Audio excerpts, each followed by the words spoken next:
चलिए मेरी बात को जरा ध्यान से सुनो। ईसीआईपीएल के अंदर अब हम एक छोटा सा चैप्टर स्टार्ट करने जा रहे हैं, जिस चैप्टर का क्या नाम है? Legal metrology act 2009। एक बार चैप्टर का नाम लीजिए, एक बार और, एक बार और, 3 बार नहीं बोलते हैं, ठीक है? चलिए अब मेरी बात को ध्यान से सुनो, ठीक है? चलिए एक काम करो, इस चैप्टर का बेयर एक्ट से इसका प्रियम्बल पढ़ो, जल्दी पढ़िए जल्दी।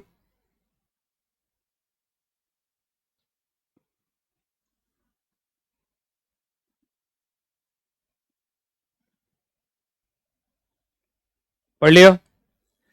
चलिए अब मेरी बात को जरा ध्यान से सुनिएगा, याद रखिएगा लीगल मेट्रोलॉजी एक्ट, और जो अगला चैप्टर है रियल एस्टेट वाला है ना, अगला चैप्टर रियल एस्टेट का है, दोनों आज करना है। तो ये सारे के सारे ना कंज्यूमर प्रोटेक्शन लॉ है। ये सब क्या है? One of the consumer protection law, लिख लो। ये सब क्या है? Consumer protection law.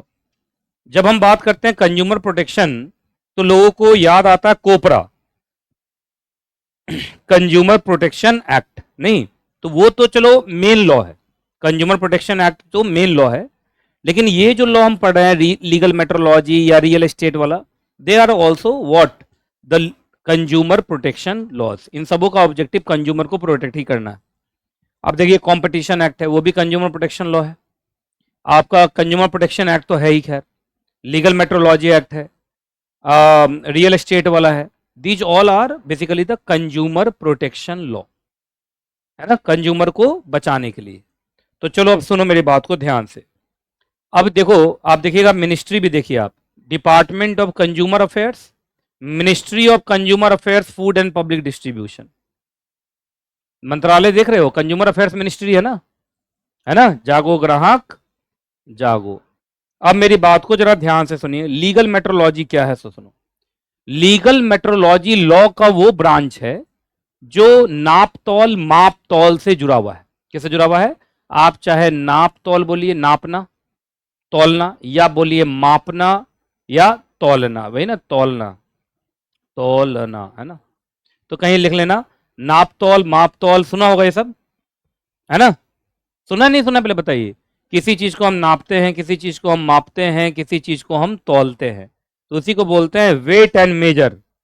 वेट का मतलब क्या होगा? कहीं लिखा होगा, वेट का मतलब तौलना, लिखो, वेट का मतलब तौलना। अब मेजर का मतलब नापना या मापना। आप नाप बोलिए या माप बोलिए, नहीं, तो ये नापतौल मापतौल से जुड़ा हुआ लॉ है। एक बात बताइए, कंज्यूमर को कैसे कैसे ठगा जा सकता है? सिर्फ झूठे वादे करके ठगा जाए ऐसा जरूरी नहीं है, बहुत बार नाप तौल में भी उसके साथ बेईमानी की जा सकती है।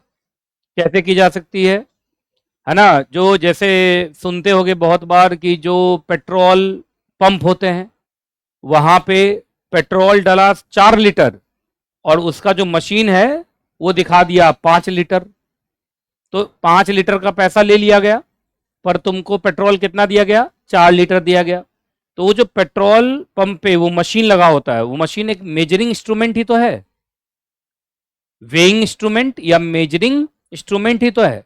आपको नहीं लगता है कि वो मेजरिंग इंस्ट्रूमेंट या वेइंग इंस्ट्रूमेंट का सरकार से लेबोरेटरी से जांच करवा के, उसकी वेरिफिकेशन करा के, स्टैंपिंग करा के सरकार से, तब उसको यूज में लाना चाहिए? बीच बीच में उसकी चेकिंग होनी चाहिए, होनी चाहिए कि नहीं होनी चाहिए पहले बताइए। और सुनिए, मिठाई की दुकान में जाइए, तो मिठाई की दुकान में बहुत बार होता है ना, ये लोग अपना वो जो तौलने वाला मशीन होता है उसमें कुछ कुछ चेंज किया रहता है। हो सकता है कि 900 ग्राम मिठाई पड़ा और वो कितना दिखा दिया? 1 किलो। 1 किलो का मतलब तो 1000 ग्राम ना, और 1000 ग्राम ना, तो 900 ग्राम पे ही अगर वो 1 किलो दिखा रहा है तो 1 किलो का पैसा दिया तो उनमें, और मिला कितना? 100 ग्राम कम, 900 ग्राम मिला, तो ये तुम्हारे साथ धोखा हुआ कि नहीं धोखा हुआ? तो ये जो माप तौल की दुनिया है, ये सही रहे, ये जरूरी है कि नहीं जरूरी है, प्ले बताइए आप, नहीं तो कंज्यूमर का तो नुकसान होगा ना।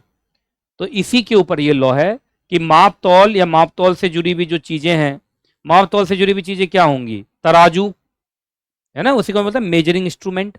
तराजू सुना? तराजू, तराजू, और बोलो बटकारा, बटखरा, जो भी है, चलो बटखरा, होता है ना लोहे का, 1 किलो 2 किलो 3 किलो वाला होता है। और वेइंग मशीन, आजकल एक ऐसा वाला भी पहले आता था कि ऐसे उठा लो और वो ऐसे दिख जाता था, है। हाँ ऐसे वाला होता है कांटा, बड़े बड़े ट्रक को तौलने के लिए धर्म कांटा होता है। ट्रक उसके ऊपर लग जाती है, ट्रक लगा दिया उस पे, और वो अपने आप दिखा देता है कि इस ट्रक में कितना माल भरा हुआ है। मालूम है आपको, उसको बोलते हैं धर्म कांटा। देखा कभी धर्म कांटा? नेशनल हाईवे के आसपास रहता है, देखा होगा। उस पर ट्रक ट्रक तौला जाता है। अब ट्रक तराजू में थोड़ी तौलेगा, तो ट्रक कैसे तौलता है? एक उन लोग प्लेटफॉर्म बनाते हैं, उस प्लेटफॉर्म पे ट्रक खड़ा हो गया तो ट्रक का भार ले लेता है। आजकल तो ऐसे हम लोग भी कहीं कहीं खड़े हो जाते हैं तो भार आ जाता है, आता नहीं है वो। घर में नहीं, तुम लोग जैसे छोटा सा लोग घर में भी खरीदते हैं आजकल, छोटा सा ऐसे रहता है, उसमें तुम खड़े हो गए, उसमें दिखा दिया 120 किलो के तुम। या बहुत बार, हाँ, या बहुत बार दिखाता है कि हम चेक नहीं कर सकते आपको, आप हमारी लिमिट से बाहर है। हाँ, अब कुछ कुछ इतना अंडर वेट होता है कि वो तो भी नहीं उठा पाता है वो, है ना। कहा आपका तो 11-12 किलो आ रहा है। तो ये सब मेजरिंग इंस्ट्रूमेंट है, ये सब क्या है? Measuring instrument. हाँ, नोट गिनने की जो मशीन है वो भी, अरे वो भी तो गिनने का हुआ ना, मेजरमेंट ही तो हुआ। नहीं हुआ गिनना, क्या किस में आएगा? काउंटिंग किस में आएगा? मेजरमेंट में नहीं आएगा। तो नोट गिनने की मशीन। और तुम लोग को क्या हल्के में लग रहा है कि अपना वेट तौलना और चीनी और आटा सिर्फ उतने पे लगे हुए हो? सोना चांदी नापने वाला जो चीज है, तुम सोचो उसका एक्यूरेसी कितना जरूरी है। मालूम जरा, हीरे हीरे को नाप रहा है, उसका तो 1 ग्राम भी इधर उधर हुआ तो बहुत बड़ा लॉस हो सकता है तुमको। नहीं समझे आप, है कि नहीं? तो आप इस लॉ को हल्के में मत लीजिए। It is one of the important consumer protection law. जो ये कंज्यूमर्स को तो मुझे लगता है ठगा तो जाता है, ये तो पक्का है। पहले के जमाने में सिर्फ तराजू होता था, ऐसे ऐसे दो होता था लोहे का, और 3 रस्सी बांध के ऐसे, कभी देखे हो उसको? सब्जी उब्जी लेने जाते थे तो पहले लोग उसी में देते थे। आजकल वो लोग भी इलेक्ट्रॉनिक खरीद लिया है ना, डिजिटल वाला। लेकिन पहले ये तराजू होता था, तो तराजू में इधर 1 किलो का बट्टा डाला और उधर 1 किलो सामान डाला, दोनों बराबर पे आ गया तो हो गया। तो बहुत बारी लोग पीछे नीचे से चुम्बक लगाते थे, चुम्बक लगाते थे नीचे से। नीचे से चुम्बक लगाने का मतलब क्या होता है कि वेट वो खींच लेगा ना चुंबक। तो जैसे आधा किलो का चुंबक लगा दिया, तो आधा किलो सामान डालोगे तो 1 किलो हो जाएगा ना वो। अरे 1 किलो का बट्टा इधर डाला और उधर आधा किलो का क्या डाला दिया? चुंबक लगा दिया, और आधा किलो ही सामान डाला, तो आधा आधा किलो मिलके कितना हो जाएगा? 1 किलो। और नीचे से छिपा के लोग ऐसे करते थे पहले। उसके बाद नायक मूवी में वो डालते हैं तेल, तेल तेल मापने वाला एक ऐसे करके होता है, ऐसे जग की तरह। हाँ हाँ, जग की तरह, जग की तरह को अगर पिचका दिए तुम, अगर तुम ऐसे पिचका दिए कहीं से भी, पिचकाने का मतलब क्या हो गया कि उसमें तेल अब कम आएगा, है ना। तुम ऐसे भर दिए तो पिचका दिए तो कम आएगा ना। तो ऐसी ऐसी चीजें हो रही हैं, समझ रहे हो आप। तो इन्हीं सब चीजों को रोकने के लिए लॉ है ना। तो लीगल मेट्रोलॉजी क्या है? लीगल मेट्रोलॉजी लॉ का वो ब्रांच है जो माप तौल से डील करता है, नाप तौल से डील करता है। ठीक है जी, तो देखो यहां लिखा भी हुआ है। आइए देखो, यहाँ लिखा हुआ ना, मेट्रोलॉजी का मतलब माप तौल। आइए, legal metrology is that part of metrology which deals with the unit of measurement, method of measurement and measuring instrument. चलो 3 चीजें बोलोगे क्या? पहला unit of measurement, method of measurement and measuring instrument. ठीक है, इनका अल्टीमेट ऑब्जेक्टिव है assuring public guarantee. Number 4, कि अगर, है ना, कि सिक्योरिटी हो, एक्यूरेसी हो। अगर आपको 1 किलो बोला गया तो 1 किलो आपको मिलना चाहिए, है ना। सबसे ज्यादा किसको देखा जाएगा? मेजरिंग इंस्ट्रूमेंट को। किसको देखा जाएगा? मेजरिंग इंस्ट्रूमेंट को, है ना। अब आइए, ऑब्जेक्ट ऑफ द एक्ट। इस एक्ट का ऑब्जेक्टिव वही है, एक तो ये पहले स्टैब्लिश करेंगे और दूसरा एनफोर्स करेंगे। क्या चीज? Standards of weight and measure. ठीक है, पहला establishment of standards of weight and measure, दूसरा enforcement of standards of weight and measure. ये समझ में आ गया। तीसरा, रेगुलेट करेंगे trade and commerce in weight measure. Clear है कि नहीं क्लियर है? तो ये सारी चीजें, तो ऊपर से भी गिनो, इसको भी गिनो, तो 5-6 में ऑब्जेक्टिव तो बन ही जाएंगे, नहीं बन जाएंगे? ऊपर में कितना लिखे थे? 4, और इधर से हो गया 3, 4 3 7 नहीं हो गया? ठीक है, अब आ जाओ डेफिनेशन। सबसे पहला डेफिनेशन किसका है? डीलर। डीलर का मतलब द पर्सन हु डील्स। लिख लो बैग में, the person who deals, the person who deals. जो डील करेगा वो डीलर कहलाएगा। अब डील करने का मतलब सब कुछ है, तुम पढ़ के देखो, सब कुछ लिख दिया है, देख लीजिए। कोई भी ऐसा पर्सन क्या क्या लिखा है? जो बाई कर रहा है, सेल कर रहा है, सप्लाई कर रहा है, डिस्ट्रीब्यूट कर रहा है, चाहे कमीशन एजेंट हो, इंपोर्टर हो, मैन्युफैक्चरर हो, कोई भी हो, ये सब डीलर माना जाएगा। वेट एंड मेजर से डील करने वाला डीलर माना जाएगा। क्लियर है? अब और लीगल मेट्रोलॉजी, फिर वही आ गया। लीगल मेट्रोलॉजी लॉ का वो ब्रांच है जो किससे डील करता है? Units of weightment and measurement. ये जो जितने भी आपके मेजरिंग इंस्ट्रूमेंट होते हैं, वेइंग इंस्ट्रूमेंट होते हैं, उसके लिए टेक्निकल एंड लीगल रिक्वायरमेंट बताता है। और वही ऑब्जेक्टिव, पब्लिक गारंटी किस बात को लेके? सिक्योरिटी को लेके और एक्यूरेसी। एक्यूरेसी बहुत इंपॉर्टेंट है कि अगर कांटा 1 किलो पे उठा है तो 1 किलो सामान भी होना चाहिए। ये ना कि 900 ग्राम पे ही 1 किलो का कांटा उठ जाए, तो इसका मतलब है कि कहीं ना कहीं नुकसान है। मुझे लगता है बहुत जगह करता तो होगा, पेट्रोल पंप पे तो पक्का करता होगा, है कि नहीं? क्योंकि पता ही नहीं, हम लोग नहीं चेक कर सकते हैं। सच पूछो कैसे चेक करो? इतना मशीन खोल के कैसे चेक करोगे? तराजू राजू में बोल सकते हैं, लेकिन पेट्रोल वट्रोल वाले में कुछ ना कुछ झंझट तो होता होगा। अब बहुत बार रील विल वीडियो वीडियो भी बनाता है यूट्यूबर सब, देखता हूँ इस सब पे कि देखिए यहाँ पे फ्रॉड हो रहा है, मार भी खाता है वो लोग। हाँ, कुछ इस तरह करता तो है ही लोग, तभी तो पेट्रोल पंप पे इतना कमा लेता है। ईवीएम मशीन के लिए अलग लॉ है। वैसे वोट की काउंटिंग है पर उसके लिए लॉ अलग है। वो चलता है ना, इलेक्शन कमीशन ऑफ इंडिया के हाथ में आता है।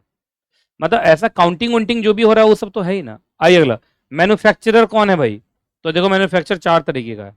पहला मैन्युफैक्चरर वो है जो वेट और मेजर को मैन्युफैक्चर करता है, ये हो गया नंबर 1, एम लिखना, हो गया एम। दूसरे में क्या है? वो कुछ पार्ट मैन्युफैक्चर करता है, कुछ पार्ट असेंबल करता है, कहीं लिखा होगा, ये समझते हो तुम लोग? कुछ, हाँ, कुछ पार्ट मैन्युफैक्चर करता है, कुछ असेंबलिंग करता है। जैसे तुम्हारा लैपटॉप वाला कंपनी सब होता है, वो लैपटॉप वाला, जैसे सोनी का लैपटॉप है या मान लीजिए एचपी का लैपटॉप है, तो एचपी क्या पूरा चीज थोड़ी खुद बनाता है? कुछ चीजें वो खुद बनाता है, कुछ चीजें जैसे ऑपरेटिंग सिस्टम वो इंटेल से लेता है, प्रोसेसर इंटेल से लेता है ना? और उसके ऑपरेटिंग सिस्टम माइक्रोसॉफ्ट से लेता है, प्रोसेसर इंटेल से लेता है। तो कुछ चीजें बनाता है, कुछ चीजें असेंबल करता है। तीसरे में कुछ भी नहीं बना रहा है, सीधा असेंबलिंग ही कर रहा है। बहुत सारी कंपनीज ऐसी होती है वो सिर्फ असेंबलिंग करती है। क्या करती हैं? सिर्फ असेंबलिंग करती हैं, वो कुछ भी खुद से नहीं बनाती हैं। प्रोडक्ट खरीद खरीद के लाते हैं और उसको क्या कर देते हैं? असेंबल कर लेते हैं। और नंबर 4 तो गजब ही है, नहीं मैन्युफैक्चर कर रहा है, ना ये असेंबल कर रहा है, प्रोडक्ट खरीद के ला रहा है, बस अपना मार्क लगा दे रहा है। तो ये सिर्फ मार्केटिंग कर रहा है। जैसे पार्ले जी, पार्ले जी बहुत सारे बिस्किट्स वो खुद नहीं बनाता है, बिस्किट बनाने वाली कंपनी अलग होती है, वो सिर्फ पार्ले का रैपर लगा देता है उसके ऊपर, तो हो गया पार्ले जी, है ना? तो आजकल तो बिस्कुट को भी इज्जत मिलता है, बिस्किट को भी जी कहते हैं, पार्ले जी नहीं, बिस्किट को भी क्या कहते हैं? पार्ले जी। बताइए, आजकल सबको इज्जत मिल रहा है। आइए अगला कौन है? Pre packed commodity. Pre packed commodity किसके नजर से? हम लोगों की नजर से। अगर हमारे सामने उसको नहीं भरा गया तो हमारे लिए प्री पैक्ड है। नहीं समझ में आया? बिस्किट का डब्बा क्या तुम्हारे सामने पैक हुआ है क्या? क्यों पहले से पैक्ड हो गया है? तो हमारे नजर में कौन है प्री पैक्ड? जो हमारे सामने नहीं भरा गया है, वो हमारे लिए क्या है? Pre packed commodity. तो लिखा हुआ है विच, कोई भी ऐसा commodity which without the purchaser being present, मतलब परचेजर वहां प्रेजेंट नहीं था, अब तो उसकी क्या हुई है? पैकेजिंग हुई है। चाहे वो सील्ड हो या ना हो, इंपॉर्टेंट वो नहीं, इंपॉर्टेंट है कि हमारे सामने उसको भरा गया नहीं है। बताओ तो कुछ प्री पैक्ड का एग्जाम्पल। चिप्स, हाँ, बस अपने हिसाब से तुम लोग आंसर देते हो। हाँ, चिप्स में तो बहुत बड़ा घपला है भाई, हवा भर के दे देता है सिर्फ। और सच में ये लेज वेज तो तुम लोग खाते हो ना, मुझे एकदम पसंद नहीं है। मुझे घर वाला जो चिप्स होता है वही पसंद है, मोटा मोटा चिप्स जो होता है। हाँ, थोड़ा सा लगता भी है कि हाँ भाई कुछ मुंह में गया है। ये चिप्स तो मुझे लगता है कुछ दिन के बाद इधर से उधर देख लूंगा उसमें, एक आलू में लगता है एक पैकेट बना देता है। नहीं, कुछ ज्यादा पतला नहीं करता जा रहा है, इतना पतला करने की जरूरत नहीं, तुम 2 ही चिप्स दो यार, मोटा मोटा चिप्स दो, थोड़ा मुंह में जाए तो लगे आलू खाए हैं। इन चिप्स में आलू पता नहीं चलता है, तुम लोग जो लेज वेज वाले खाते हो, एकदम बेकार है यार। हाँ देखो लेज लेके रखी है ना। हाँ बस, बहुत घटिया, बहुत ही घटिया, मुझे तो एकदम घटिया लगता है। मैं भूखा मर जाऊंगा पर लेज नहीं खाऊंगा। है, हल्दीराम का बढ़िया होता है, थोड़ा मोटा होता है उसका चिप्स। तो तुम बताए क्यों नहीं यार? ब्लू वाला, अच्छा ये भी बड़ा चल रहा है, कोई पीला वाला चिप्स खा रहा है, कोई ब्लू वाला खा रहा है, अजीब है। अपने यहाँ कोई इवेंट होता है तो चिप्स देते हैं ना बच्चों को, तो बोलता है पीला वाला दो। गुप्ता सर मेरे बगल में बोला है पीला वाला दो। मैंने कहा पीला वाला का क्या है, क्या चक्कर है पीला वाला का? फ्लेवर होता है। कोई बच्चा लाल वाला मांगता है, अरे बाप रे, वो लाल वाला खाओ, अगले दिन बेचारा आता नहीं है, हैं? वैसे बच्चा सबका पेट तो मजबूत रहता है, वो लोग तो कुछ भी पचा लेता है। आइए, वेट एंड मेजर का मतलब, वेट एंड मेजर का मतलब वो वेट एंड मेजर जो इस एक्ट में बताया गया, and includes a measuring instrument, मतलब इंस्ट्रूमेंट, वेइंग और मेजरिंग इंस्ट्रूमेंट। ठीक है, चलो आ जाओ, हेडिंग बोलो, स्टैंडर्ड्स वेट एंड मेजर, है ना?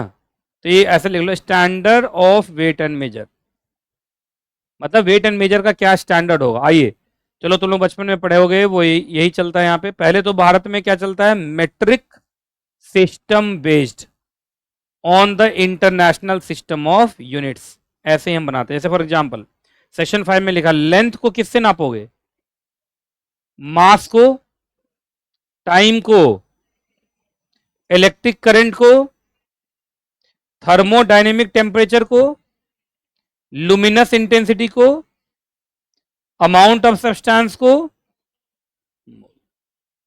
हर चीज का अपना एक तरीका है। क्लियर है कि नहीं क्लियर है? ये स्टैंडर्ड है, ठीक है। इसमें अपने यहाँ गजब चलता है, हम लोग दूध, मिल्क को लीटर बोलना चाहिए, किलो बोलते हैं घर में ज्यादातर। 2 किलो दूध ले आना। अच्छा, ये मेरे घर में ही है कि तुम लोग के घर में भी है? सब जगह है, लीटर नहीं चलता है, या कभी कभी लीटर भी बोल देते हैं, 2 लीटर दूध ले आना, कभी कभी, ज्यादातर जल्दी में बोले तो किलो। अच्छा बताइए, लीटर होगा कि किलो होगा? लीटर होना चाहिए ना। हाँ, हम लोग के यहाँ तो गजब ही चलता है ना? सर्फ ले आना, और नहीं, सर्फ ले आना, और लाता क्या चीज है, एरियल, वो तो डिटर्जेंट है। सर्फ तो कंपनी का नाम था। कोलगेट भी बोलते हैं? नहीं, मेरे यहाँ कोलगेट तो नहीं बोलते हैं, खैर टूथपेस्ट बोलने लगे हैं आप, है ना? और परफ्यूम और डिओड्रेंट का आज तक मुझे समझ में नहीं आया दोनों में डिफरेंस क्या है। क्या डिफरेंस है दोनों में? परफ्यूम और डिओड्रेंट में क्या डिफरेंस है? डिओड्रेंट में क्या होता है? तो गैस लेके क्या करेंगे, अच्छा लगता है, बस। ये ये बोला परफ्यूम और परफ्यूम, बस ये डिफरेंस है। कैसे डिफरेंस है? मैं तो मैं परफ्यूम लगाता हूँ, मैं कभी वो डिओड्रेंट नहीं लगाता।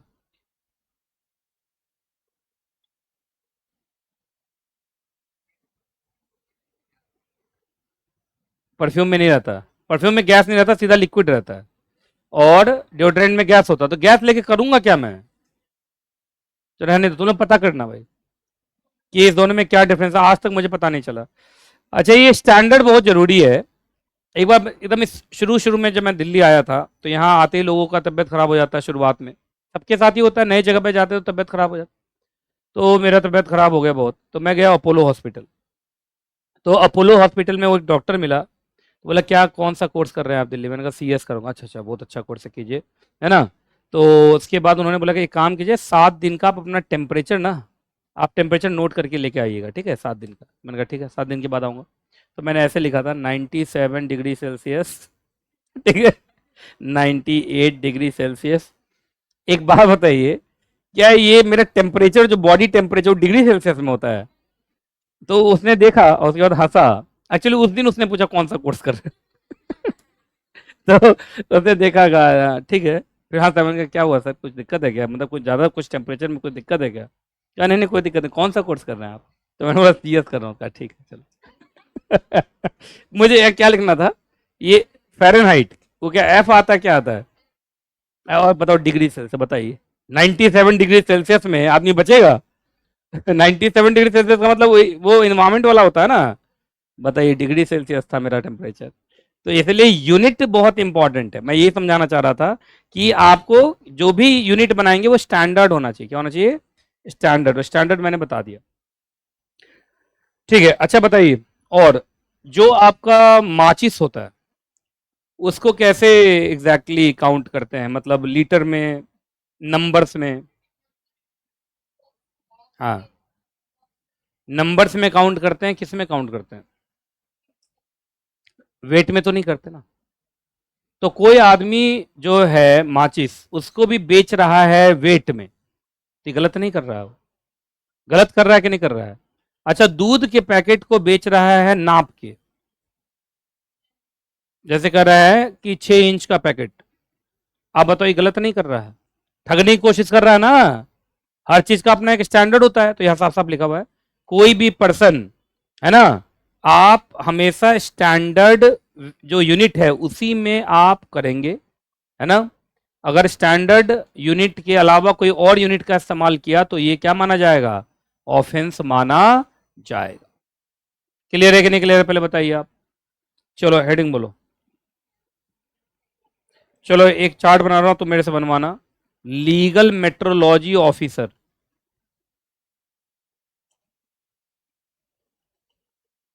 एक सेंट्रल गवर्नमेंट का होगा देखो तो, और एक स्टेट गवर्नमेंट का अगले पेज पर होगा।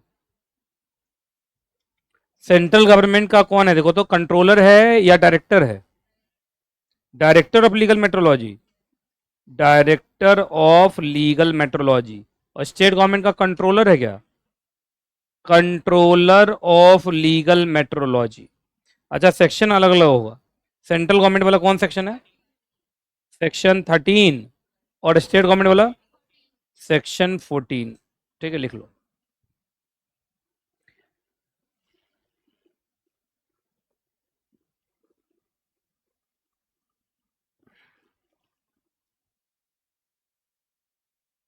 लीगल मेट्रोलॉजी ऑफिसर्स लिखा हुआ है, एलएम का मतलब लीगल मेट्रोलॉजी।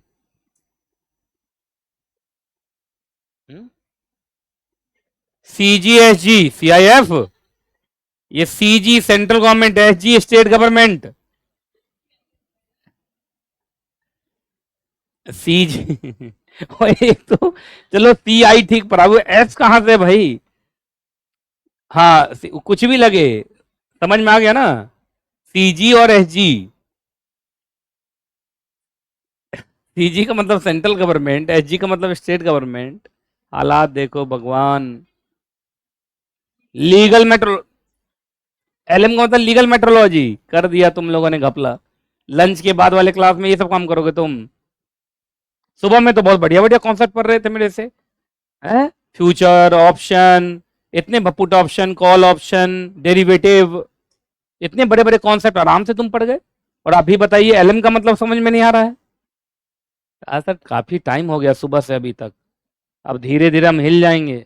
रियल एस्टेट वाले चैप्टर में देखिएगा आपका क्या हाल करते हैं हम, है ना। चलिए आगे बढ़े, आ जाओ। अच्छा एक बात बताइए, ये लोग अकेले होते हैं या इसके साथ additional director, joint director, deputy director, assistant director और भी इंप्लॉइज होते हैं? तो सेंट्रल गवर्नमेंट एक डायरेक्टरेट बनाएगा और वहां पे एक डायरेक्टर नाम का मेन ऑफिसर, बाकी supported by these officers. Clear है जी? और उन्हीं को पावर्स दिए जाएंगे, ड्यूटीज दी जाएंगी इस एक्ट के अंदर सारी चीजों को डील करने का, है ना। बोलो। अच्छा ये जो जितने छोटे वाले ऑफिसर हैं वो किसके कंट्रोल में रहेंगे? वो तो ऐसे ही होता है, मेन डायरेक्टर के नीचे रहता है ना वो लोग। अच्छा एक बात बताइए, जितने भी लीगल मेट्रोलॉजी ऑफिसर्स होंगे, चाहे वो डायरेक्टर हो या कंट्रोलर, अब सबका लिख दिया ना, स्टेट वाले का भी लिख दिया, क्या ये सारे के सारे पब्लिक सर्वेंट होंगे? और क्या अगर उन्होंने आपके ऊपर छापा मार दिया तो आप उस पर केस कर सकते हो कि तुमने छापा क्यों मारा, है ना। उनके ऊपर कोई भी suit, prosecution, other legal proceedings नहीं होंगी अगर वो बोना गुड फेथ में काम करते हुए नजर आ रहे हैं तो, है कि नहीं। लेकिन मेलाफाइड काम करेंगे तो, आपको तंग कर रहे हैं जबरदस्ती तो केस होगा ना। तो सेंट्रल गवर्नमेंट का कौन था? डायरेक्टर। स्टेट गवर्नमेंट का कौन है? कंट्रोलर। अब कंट्रोलर अकेले है या एडिशनल, जॉइंट, डेप्यूटी, असिस्टेंट, ये सब सब है? ये सब सब है। अब तो ये सुन सुन के मैं थक गया हूं, ये ईसीआईपीएल में inspection, seizure, search, enter, confiscation, नहीं अटैचमेंट, मतलब थक गया है इंसान। हर चैप्टर में तो यही चल रहा है। आइए फिर आ जाओ। सेक्शन 15 ऑफ द एक्ट में लिखा गया है कि जो भी ये होंगे ना, ये चाहे डायरेक्टर हो या कंट्रोलर हो, मेन तो यही है, उसके नीचे छोटे छोटे ऑफिसर्स होते हैं, नहीं, इनको पावर दिया है इंस्पेक्शन का। अगर इनको ऐसा लगता है, क्या लगता है भाई, या तो इनको कोई बताया है, नंबर 1, या इनको खुद ही पता चला है, नंबर 2। ठीक है, या तो इनको कोई बताया है या इनको खुद ही पता चला है। क्या पता चला है? कि कोई वेट और मेजर या कोई ऐसा गुड्स है जो इस एक्ट के अंदर, मतलब उस वेट एंड मेजर का इस्तेमाल ऐसे हो रहा है जो इस एक्ट के लिए क्या बन रहा है? ऑफेंस। क्या बन रहा है? ऑफेंस, है ना, उस गुड्स को या तो छिपाया जा रहा है या उस गुड्स को अभी ले जाया जा रहा है। तो एक बात बताइए, जहां इनको पता चलेगा छिपाया तो भी छापा मार के निकालेगा, ट्रांसपोर्ट कर रहा है तो बीच में ट्रांसपोर्ट को रुकवाएगा, चेक करेगा, और चेक करने के बाद क्या कर लेगा, सीज कर लेगा। तो सबसे पहले जनरली क्या करते हैं, एंट्री, ये तो बहुत बार बता चुका हूं, फिर ये सर्च करते हैं, इंस्पेक्शन करते हैं, और मिल गया सामान गलत तो सीज कर लेते हैं। अच्छा, जो गुड्स को सीज किया है वो सड़ने वाला है, मतलब लग रहा है कि जल्दी से सड़ गल जाएगा, तो क्या, जैसे ऑरेंज, ऑरेंज को पकड़ा इन्होंने, तो क्या ऑरेंज को रखेंगे 10 साल तक, या उसको बेच के कैश कन्वर्ट कर लेंगे, उसको बेच के क्या कर लेंगे, कैश में कन्वर्ट कर लेंगे और कैश रख के केस चलाएंगे। सामने वाला कैश जीत गया तो कैश दे दिया जाएगा, नहीं जीता तो ये कैश सरकारी खजाने में जमा कर दिया जाएगा। आइए, फॉरफीचर, कोई भी वेट एंड मेजर, सुनो, या देखो यहां ध्यान से सुनो, या तो वो नॉन स्टैंडर्ड है या वो अनवेरिफाइड है। बताओ सीज कौन कौन किया जाता है, फॉरफिट कौन कौन किया जाता है, या तो वो नॉन स्टैंडर्ड है या वो अनवेरिफाइड है, तो उसको तुरंत फॉरफिट कर लिया जाएगा। कौन फॉरफिट करेगा, स्टेट गवर्नमेंट। अच्छा, मान लो तुमने सुना होगा, ये लोग बोलते हैं बाजार सब में ऐसे होता है, बाजार सब में जो मेन बाजार सब होता है ना, उस सब में ऐसे होता है कि भाई माप तौल वाले का छापा पड़ गया, माप तौल की टीम आई हुई है, आते हैं माप तौल वाला टीम सब भी आता है, सब एकदम शटर गिरा के भाग जाता है।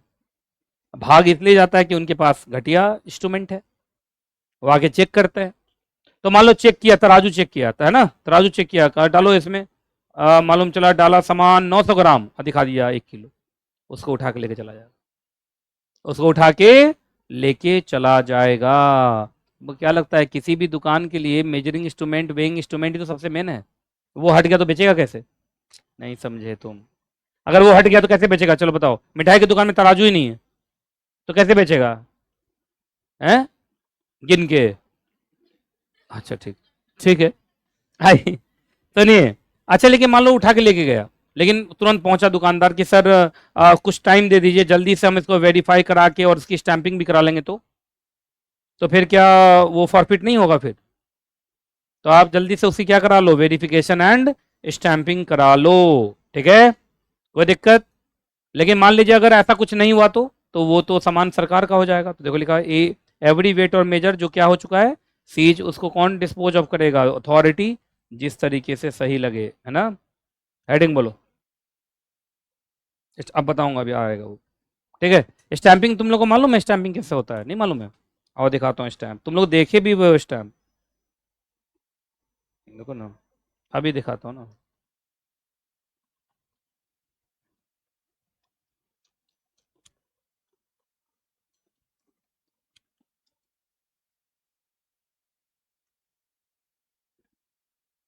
ये देखो,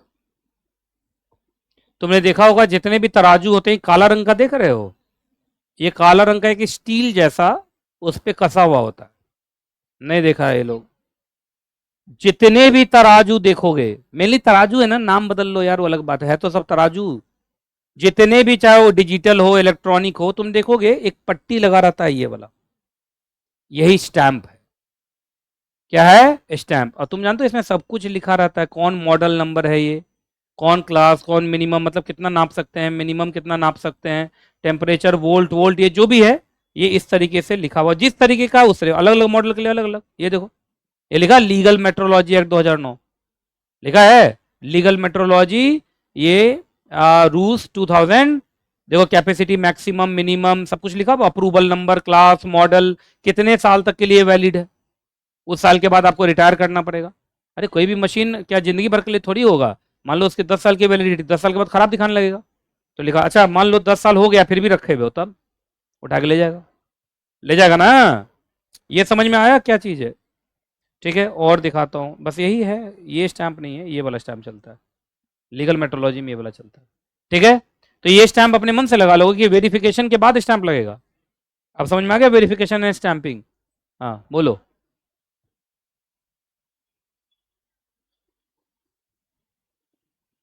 हाँ, यस, वेइंग मशीन पे लगती है, यस,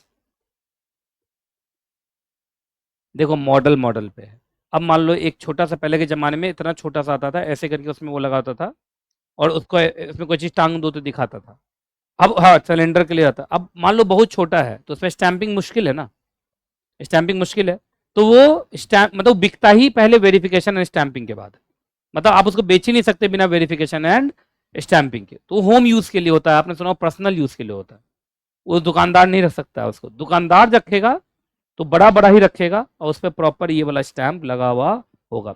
अब आज के बाद किसी भी दुकान में जाना तो चेक करना, कभी कभी आगे ही रहता है, कभी कभी पीछे कहीं ना कहीं होगा, है ना। ज्यादातर ये काला वाला ही चलता है, समझे। आजकल तो मैंने देखा है गाजियाबाद नोएडा सब में हर फ्लैट के सामने भी एक काला रंग का स्टैंप लगा दिया है, लेकिन दिल्ली में नहीं लगा रहा है। दिल्ली वाले को खुद मालूम ही नहीं है सरकार को यहाँ कौन फ्लैट कैसा है। कभी मैं हाउस टैक्स भरने जाता हूँ ना, दिन खुद ही पता नहीं होता है, कहता भर दो, क्या कितना का भर दो, बस। इनके पास खुद ही रिकॉर्ड नहीं है। रिकॉर्ड क्यों नहीं, क्योंकि यहाँ की सरकार कंफ्यूज्ड है, इनको मालूम ही नहीं है कि कौन रेगुलर कॉलोनी है और कौन इरेगुलर है। जैसे देखा जाए तो पूरा लक्ष्मी नगर ही इरेगुलर है, और लगता है कहीं से इरेगुलर है। आप बताइए, इस दिल्ली का टॉप जगह माना जाता है लक्ष्मी नगर, टॉप जगह, क्योंकि ये एक ऐसा जगह है जहां से आप दिल्ली में हर जगह जा सकते हैं। ये सेंट्रल है। कैसे सेंट्रल है, देखिए बोलने के लिए ईस्ट दिल्ली है पर ये तो एकदम सेंट्रल है। नई दिल्ली रेलवे स्टेशन एकदम बगल में, आनंद विहार रेलवे स्टेशन एकदम बगल में है। एयरपोर्ट भी अगर आप इधर से होते हुए जाते हैं, इंडिया गेट होते आते तुरंत पहुंच जाएंगे। जेवर एयरपोर्ट बन रहा है, उसका लिंक लक्ष्मी नगर ही होने वाला है। ये NH24 यहीं से है, तुरंत आप इधर निकल जाएंगे। NH24 तो बगल में ही है ना, यहाँ से अक्षरधाम के बगल तो NH24 ही है ना। सब कुछ। कुछ बच्चे बोले आप यहाँ रहते हैं इसलिए यहाँ का बड़ाई मार रहे हैं, हम आप अपने घर का बताते हैं। हम यहाँ से वहाँ चले जाते हैं, यहाँ से वहाँ चले जाते हैं, यहाँ से वहाँ चले जाते हैं, इधर से इधर निकल जाते हैं, उधर से उधर निकल जाते हैं। क्या समस्या है, हमारे घर बगल में सोम बाजार लगता है, बुध बाजार लगता है हमारे यहाँ, सुना है। क्या होता है ये सोम बाजार बुध बाजार। हाँ, जिनसे भी पूछोगे ना लोग ऐसे ही बोलेंगे। जैसे देखा जाए तो द्वारका कितना दूर है यहाँ से, उल्टा है, लेकिन द्वारका वाले से पूछो अरे क्या बात होती है, एयरपोर्ट बगल में है, तो सब आदमी एयरपोर्ट से आता है। लेकिन आप मानिए हमारी दिल्ली लक्ष्मी नगर में इतनी भीड़ क्यों है, क्योंकि यहाँ जो लोग एक बार आते हैं यहीं रह जाते हैं, है ना। लोग स्टूडेंट बन के आते हैं, रूम लिया, CS बना, यहीं किसी से शादी कर लिया, है ना, और यहीं रह गया। ज्यादातर लोग ऐसे हैं, है कि नहीं, कहा आप भी तो ऐसे ही होंगे, है ना। हाँ, ऐसे ही होता ही है एक्चुअली। हेडिंग बोलिए। अच्छा एक बात बताओ, प्री पैक्ड कॉमोडिटी तुम्हारे सामने तो नहीं पैक हुआ है, तो जो उसके ऊपर लिखा रहेगा तुम उसी को सच समझोगे। नहीं समझ में आया, अरे समझ में आया मैं क्या बोला। प्री पैक्ड कॉमोडिटी क्या तुम्हारे सामने पैक हुआ है क्या, तो वो तो पैक होके आया, तो जो उस पर डिक्लेरेशन होगा तुम उसी को सही समझोगे। तो इसलिए कहा डिक्लेरेशन सही ढंग से होना चाहिए, वही लिखा है। नो परसेंट मतलब नेगेटिव, अनलेस कर देगा तो पॉजिटिव। अगर आप कोई प्री पैक्ड कॉमोडिटी को मैन्युफैक्चर कर रहे हैं, पैक कर रहे हैं, सेल कर रहे हैं, इंपोर्ट कर रहे हैं, डिस्ट्रीब्यूट कर रहे हैं, डिलीवर कर रहे हैं, ऑफर कर रहे हैं, एक्सपोज कर रहे हैं, परचेस कर रहे हैं, कुछ भी कर रहे हैं, तो आप याद रखिएगा उस पर एक तो वो स्टैंडर्ड क्वांटिटी में स्टैंडर्ड नंबर में होना चाहिए। क्लियर है जी। दूसरा, उसके ऊपर वो डिक्लेरेशन वो पार्टिकुलर्स होना चाहिए जो एज में भी प्रेस्क्राइब, मतलब रूल्स में होगा। ये कहाँ होगा, रूल्स में होगा। आजकल मुझे लग रहा है शायद खाने पीने के प्री पैक्ड कॉमोडिटी को लगाना मैंडेटरी हो गया है कि नॉन वेज है कि वेज है, वेज वाला लोगो, नॉन वेज वाला लोगो, रेड और ग्रीन। अच्छा एक और भी कोई कलर आता है, रेड ग्रीन के अलावा भी एक कोई कलर है, वीगन वाला बोलता है, क्या बोलता है, वीगन सुना है, वीगन ब्राउन वाला भी हाँ देखा मैंने। वो क्या चीज के लिए,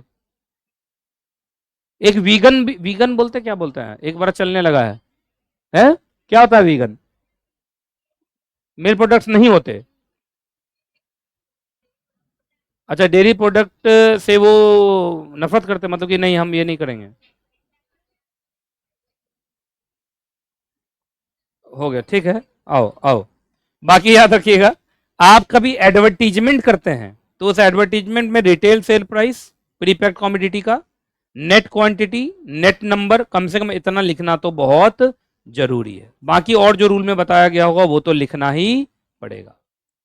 ठीक है, अब आ जाओ।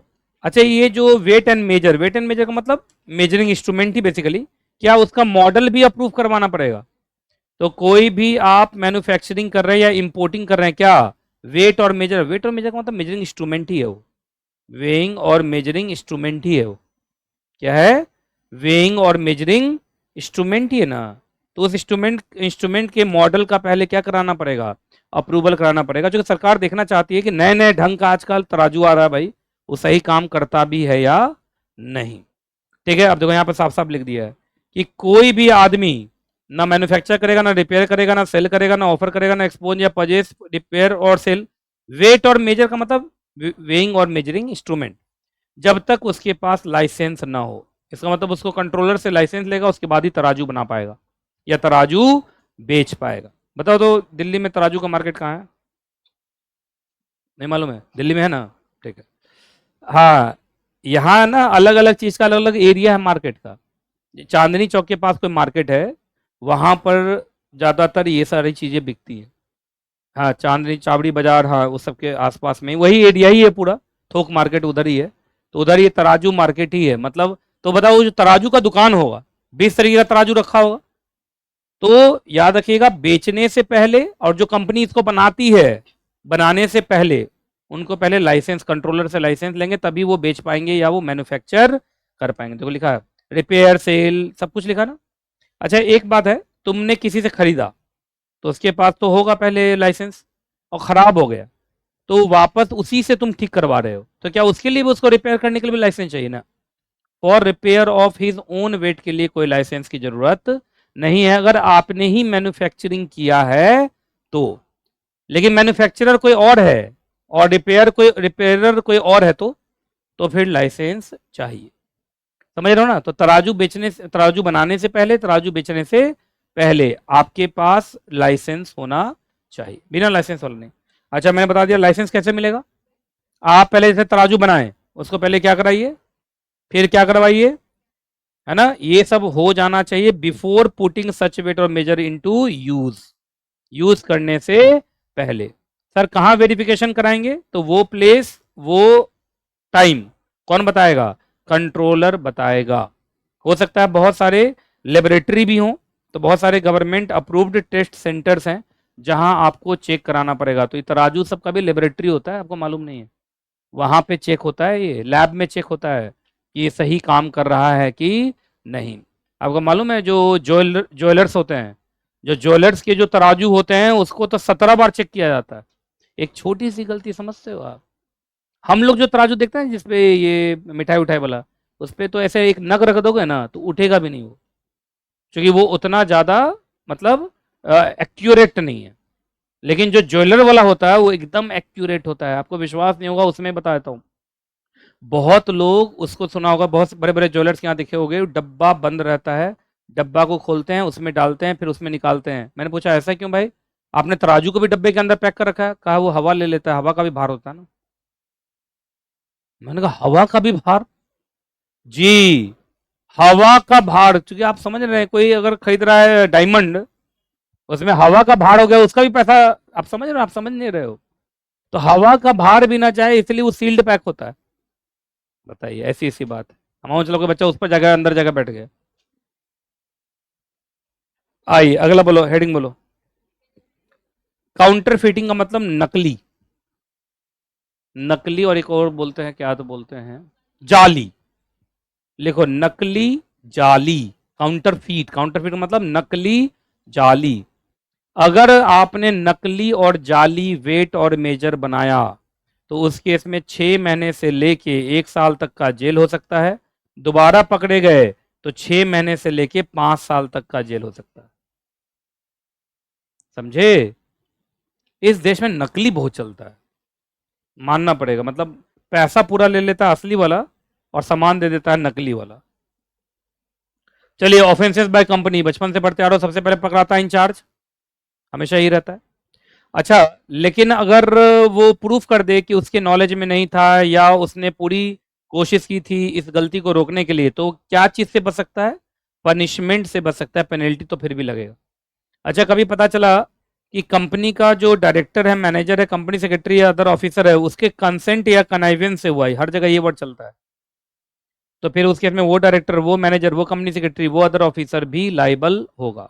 इसी के साथ ही छोटा सा चैप्टर हो गया KHATM खत्म।